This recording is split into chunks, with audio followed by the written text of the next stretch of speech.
দুপুরবেলা 12টার সময় আল্লাহর এই খাস নামটি মাত্র 7 বার পাঠ করুন। আজকে আল্লাহ পাক রব্বুল আলামিনের পাওয়ারফুল এবং খাস একটি নাম নিয়ে উপস্থিত হয়েছি, যে নামটা দুপুরবেলা 12টার সময় যদি আপনি মাত্র 7 বার পাঠ করতে পারেন, আপনার চাওয়া পাওয়া এবং মনের যা ইচ্ছা আছে আল্লাহ পাক রব্বুল আলামিন সমস্ত আশা আকাঙ্ক্ষা কবুল করবেন। সুবহানাল্লাহ।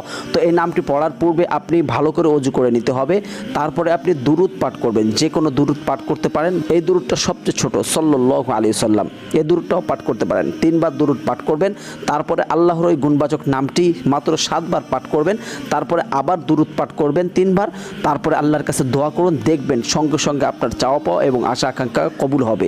তো আল্লাহর নামটি জানার আগে ভিডিওতে লাইক, চ্যানেলটি সাবস্ক্রাইব, ভিডিওটি শেয়ার করার অনুরোধ করছি। আল্লাহর সেই খাস নামটি হচ্ছে আর রহমান, অর্থাৎ আর রহমান অর্থ হচ্ছে দয়ালু, পরম দয়ালু। যদি আপনি ইয়াকিনান বিশ্বাস রেখে এই আর রহমান নামের আমলটি করতে পারেন, 100% ফল পাবেন ইনশাআল্লাহ।